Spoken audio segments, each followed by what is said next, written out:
Assalamualaikum warahmatullahi wabarakatuh. Alhamdulillahirabbil alamin. Wassalatu wassalamu ala asyrafil anbiya'i wal mursalin wa ala alihi wa washabihi ajmain. Salawat dan salam kita sampaikan kepada junjungan kita Nabi besar Muhammad sallallahu alaihi wasallam. Mari kita senantiasa bersalawat kepada beliau, Rasulullah terakhir, yang tentu saja syafaatnya kita harapkan di akhir kelak nantinya. Para jamaah rahimakumullah, menurut jadwal yang diberikan penguasa masjid ini, saya diminta tentang fadilah i'tikaf. Ini memang i'tikaf ini yang jarang dilakukan, ya. Berbicara tentang iktikaf itu salah satu daripada kegiatan sunnah, ibadah sunnah yang senantiasa dilakukan oleh Rasulullah SAW. Kalau di dalam kebiasaan, ya, budaya penulisan di dalam dunia Islam itu setiap sesuatu yang ada dimunculkan dan sebuah terminologi ilmu itu pakai istilah, definisi. Ini Pak Sadat jagonya ini karena di pesantren, ya kan, ada lughatan, ada istilahan. Nah, itu di dalam dunia Islam ketika berbicara tentang iktikaf, maka kalau didefinisikan secara bahasa, kata mereka habsun nafs anit tasarrufatil aliyah. Katanya menahan diri dari berbagai kegiatan yang rutin kita lakukan. Itu secara bahasa. Jadi kalau sekarang ini kita pagi makan, berangkat ke kantor, bekerja, rutinlah seperti itu. Nah, ada yang harus kita kurangi daripada itu, misalnya kita berhentikan dia. Itu secara bahasa. Secara istilah atau terminologinya, kata para ulama, yaitu ketika kita dikatakan iktikaf itu adalah kita perbuatan atau ibadah yang dilakukan di masjid karena Allah Subhanahu wa taala oleh seseorang tertentu dan dengan sifat-sifat tertentu pula. Jadi itu apa maksudnya? Kita harus melakukan sesuatu tertentu di masjid. Itu namanya istilah dari mereka. Nah, jamaah rahimakumullah, secara sederhana apa itu iktikaf? Berdiam diri di masjid dalam rangka beribadah kepada Allah Subhanahu wa taala. Itulah iktikaf. Jadi Bapak Ibu jamaah rahimakumullah, kalau dalilnya ditanyakan, ini bisa dilihat pada surah Al-Baqarah ayat 125 dan 186. 86 selalu dibaca ini, 186. Itu ketika Allah berfirman, wa ahidna ila Ibrahim wa Ismaila an tahhira baita lit-taifina wal aqifina wa ruk'a'is sujud. Jadi ibadah iktikaf ini sudah mulai dari dulu. Rasul-rasul sebelumnya sudah melaksanakan iktikaf. Karena apa?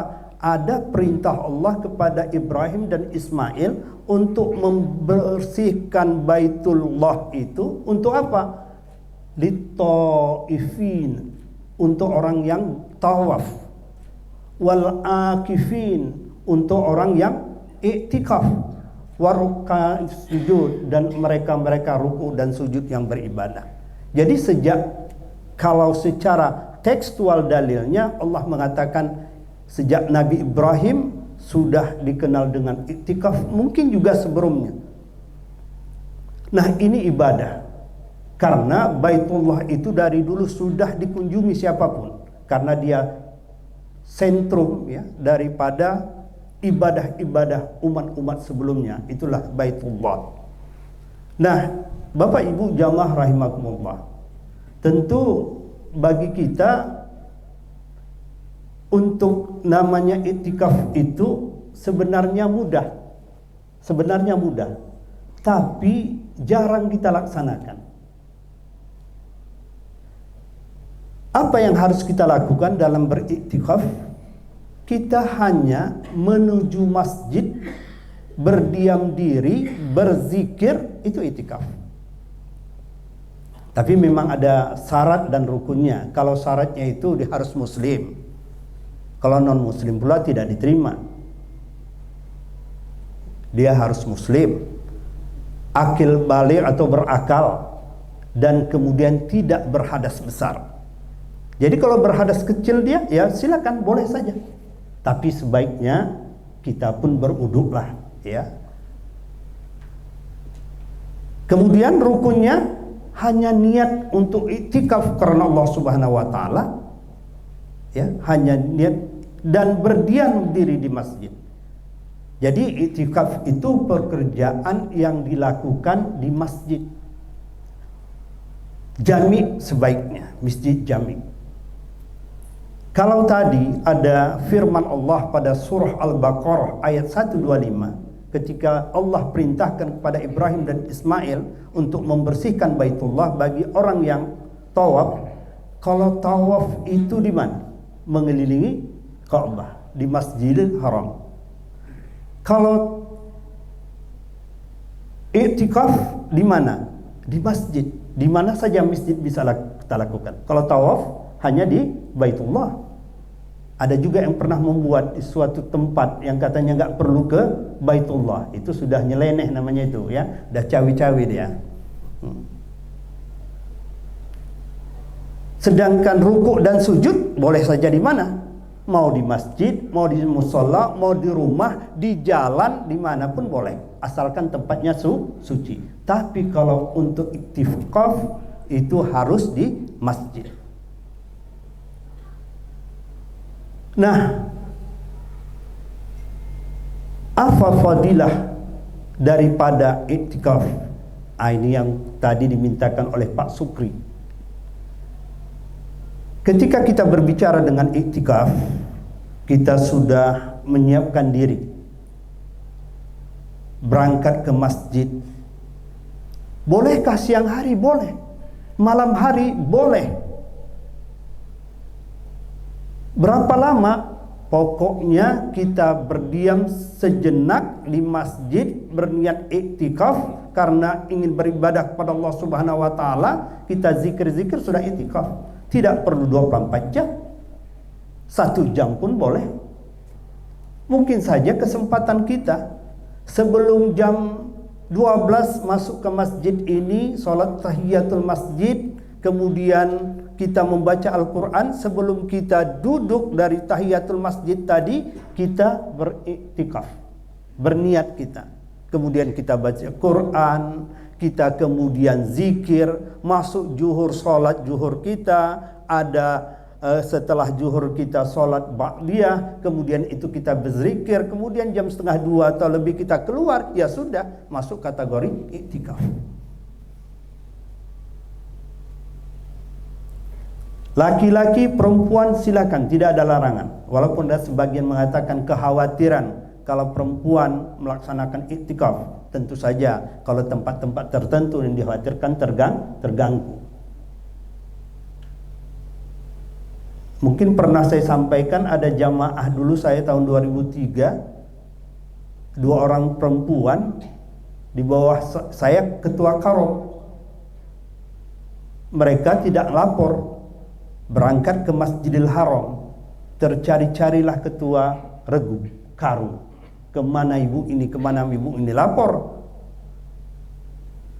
Bingung juga kami.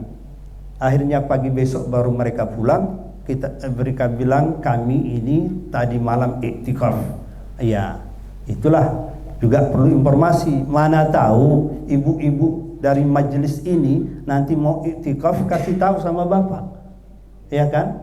Iktikaf dia dimulai sejak zuhur sampai menjelang maghrib. Kawan dah nunggu-nunggu apa bukaan sore ini kan, gitu kan? Mana mamak kalian ini katanya kan? Apa yang kita makan? Kawan apa yang suruh itikaf, ya kan? Mendapatkan ya pahala dari Allah Subhanahu wa taala, tapi tidak melapor. Maka itu perlu siapapun dia. Istri pun melapor kepada suami. Suami pun melapor juga sama istri, ya kan? Jangan mentang-mentang suami nggak ngelapor, ya kan? Carinya juga, ya kan? Pening juga dia kan? Mananya bapak kalian ini nggak pulang sudah sejak dari maghrib sampai dekat subuh ini, kayak mana ini, di mana di atas kaparnya kan gitu. Nah padahal bapaknya tadi ya iktikaf dia di masjid tapi tak mau ngasih tahu. Boleh, bukan itu namanya kita berbangga, tidak, kita ria, tidak, supaya orang tahu. Jadi istri pun kasih tahu lah suami, ya boleh. Tapi jangan kawan-kawan kita di aku itikaf nih ya, aku itikaf ya kemana, ke Masjid Agung. Itu udah ada rianya itu kan, nggak usah. Suami ya kan, kalau di atas pimpinan sini mungkin ya kepada pimpinan di atas sebentar aku keluar ya, gitu kan. Tak usah bilang itikaf, pergi ke Masjid Agung sana ya kan, tenang apa, nggak ada yang tahu itikaf di situ kan, nanti pulang. Nah, jamaah rahimakumullah, iktikaf itu juga harus kita memang fokus kepada Allah Subhanahu wa taala. Jadi fadilahnya itu kita mendekatkan diri kepada Allah Subhanahu wa taala. Inti kita mau iktikaf itu kita ingin mendekatkan diri kita kepada Allah Subhanahu wa taala. Oleh karenanya ketika iktikaf yang dikatakan berdiam diri itu hanya kita zikir, ingat kepada Allah Subhanahu wa taala. Fokus kita membaca Al-Quran, zikir. Salat itu zikir. Apalagi zikir subhanallah walhamdulillah wa la ilaha illallah wallahu akbar dan yang lain-lain. Itu kita lakukan. Tapi kita mengasingkan diri dari orang lain. Hanya fokus kepada Allah Subhanahu wa ta'ala. Kalaunya iktikaf, sebentar-sebentar megang HP, kemudian lihat video, senyum-senyum pula lagi, ya udah tak betul lagi iktikafnya itu. Memang fokus benar-benar karena kita hanya menghadapkan diri kita kepada Allah Subhanahu wa taala. Ada kadang iktikaf kan berjamaah, syukur kalau sudah di dalam masjid ketika dia sudah berniat tidak lagi ngomong. Tapi takutnya kalau berjamaah ngobrol pula lagi, bukan fokus, ya bukan lagi tadi kan mengasingkan diri kita untuk hanya fokus menghadap Allah Subhanahu wa taala.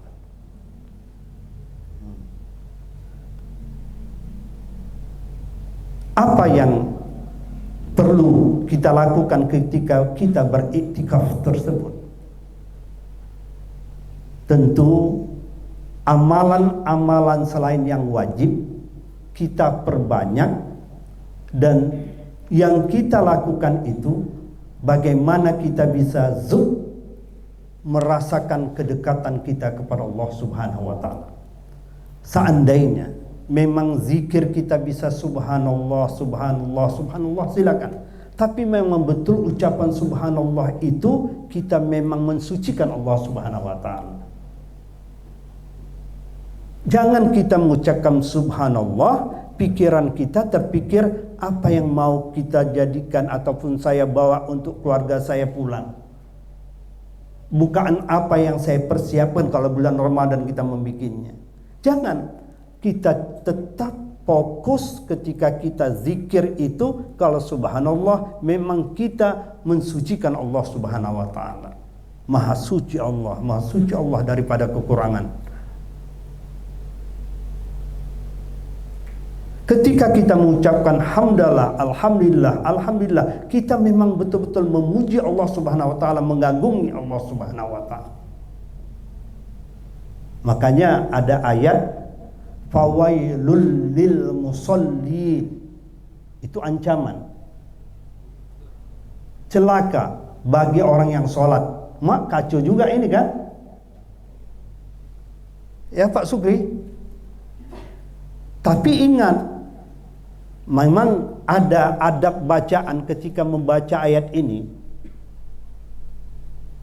Ara'aital ladzi yukadzibu biddin.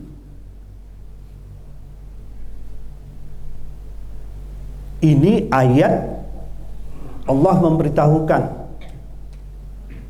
apakah engkau memperhatikan orang yang mendustakan agama? Fadzalikal ladzi yad'ul yatim, mereka yang menelantarkan anak yatim. Wala yahuddu ala ta'amil miskin, tidak mau mengajak untuk memberi bantuan kepada orang miskin. Fawailul lil musallin alladzina hum an salatihim sahun. Kata sebagian ulama, harap kita membacanya ini harus digabung, jangan terhenti. Kalau terhenti itulah bertanya, kok celaka orang yang sholat?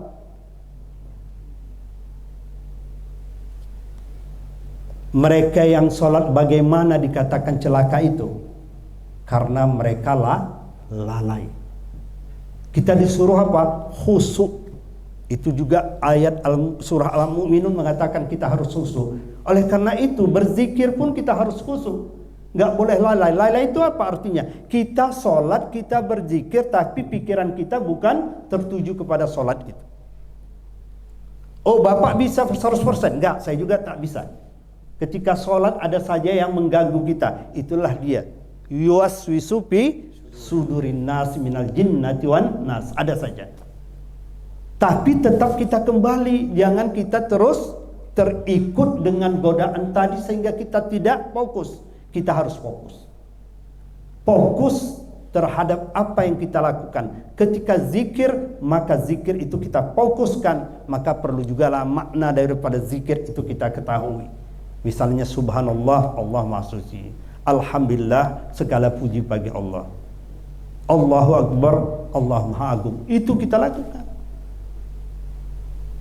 Baca Quran kita betul-betul khusyuk kita membaca Al-Quran.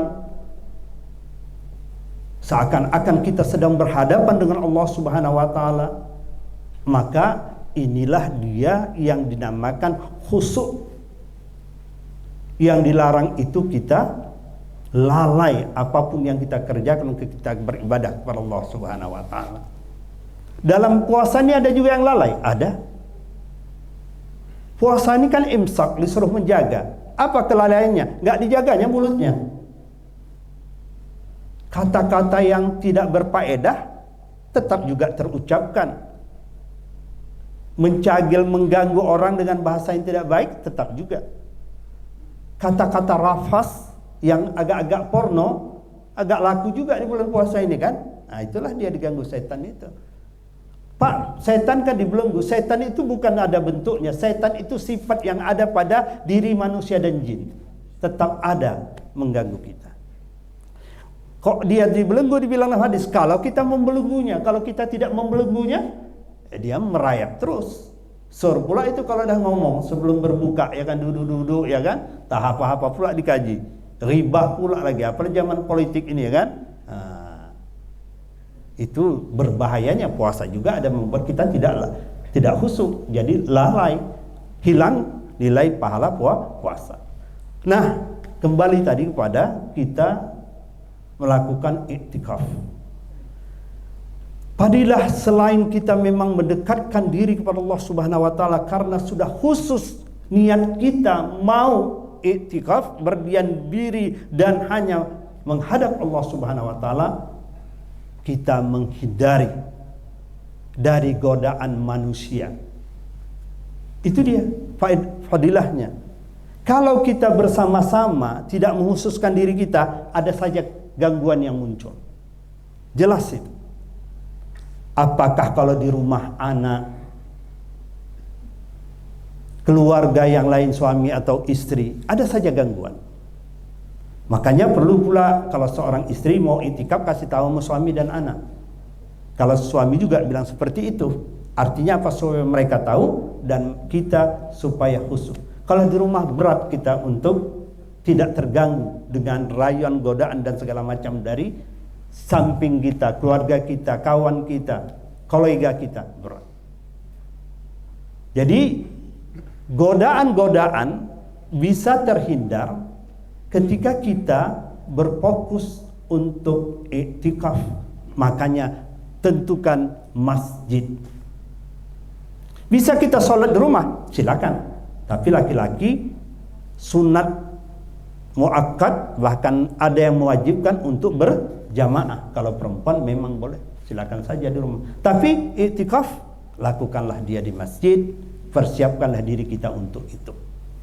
Nah, jamaah rahimakumullah, mudah-mudahan ketika bulan Ramadan ini kita merebutnya di 10 terakhir. Karena Rasulullah SAW dalam sebuah hadis dikatakan, kana ya'takiful asral awakhir min Ramadan hatta tafahullah summa tafaka azwajuhu min ba'di. Rasulullah SAW itu banyak iktikaf, tapi khusus lagi 10 terakhir dari bulan Ramadan itu dia beriktikaf penuh. Sampai dia dipanggil oleh Allah Subhanahu wa taala. Kemudian istrinya pun setelah itu beriktikaf. Para istri-istri Rasul pun melaksanakan iktikaf. Nah, berarti tentu ini dalil bahwa perempuan boleh beriktikaf.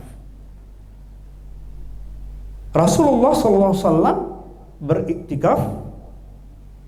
Wah, tentu sebagai seorang Rasul kehusukannya tak perlu kita lakukan. Sekarang bagaimana kita untuk memulai diri kita pernah untuk melakukan iktikaf?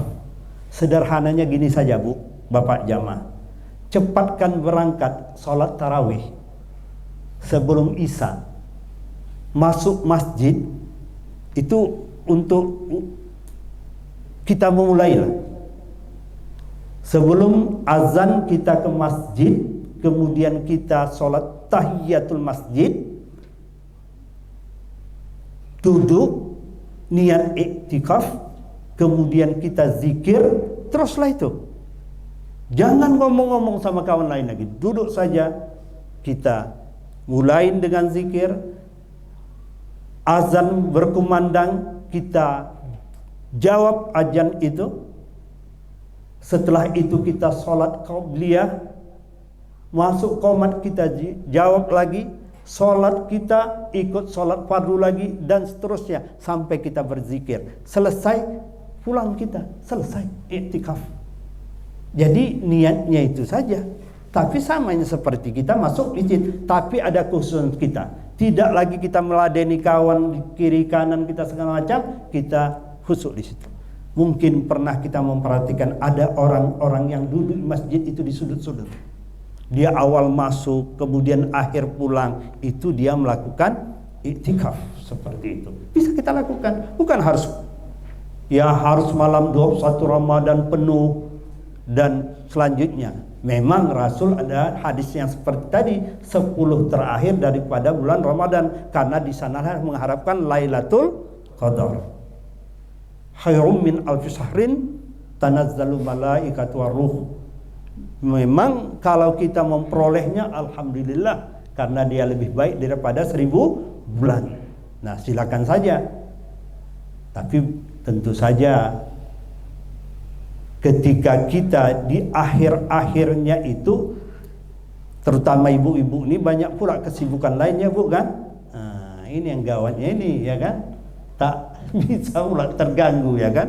Nah, jadi apapun dia, kita bolehlah memulai dengan salah satu amal yang dilakukan oleh Rasulullah dan Rasul-Rasul sebelumnya, umat-umat sebelumnya. Bagi kita kesempatan untuk melakukannya, apalagi kalau dapat di bulan Ramadan ini kita lakukan sebelum zuhur kita ke masjid ini, melatih diri kita beriktikaf.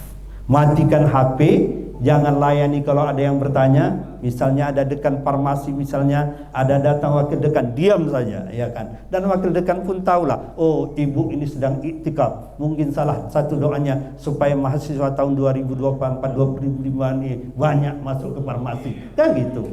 Nah, boleh kita meminta, karena Allah Maha Kaya, kita minta. Itu dia. Saya pikir ini saja kita mulailah, dan saya pun jarang, sekali-sekalinya itu, tak panjang-panjang pula iktikafnya itu kan. Tapi mudah-mudahan memulai kita untuk mengamalkan salah satu apa yang diamalkan oleh Rasulullah Sallallahu Alaihi Wasallam. Demikian saja, saya kembalikan kepada doa. Ya. A'udzubillahi minasyaitonirrajim. Bismillahirrahmanirrahim. Alhamdulillahirabbil alamin. Allahumma allimna ma jahilna wa dzakkirna ma nasina wanfa'na bima 'allamtana. Subhanaka la ilma lana illa ma 'allamtana innaka antal alimul hakim. Allahumma innaka afuwun tuhibbul 'afwa fa'fu 'anna ya karim. Rabbana atina fid dunya hasanah wa fil akhirati hasanah wa qina adzabannar. Wa sallallahu ala Muhammadin ummi wa ala alihi wa sahbihi wa sallam. Walhamdulillahi rabbil alamin.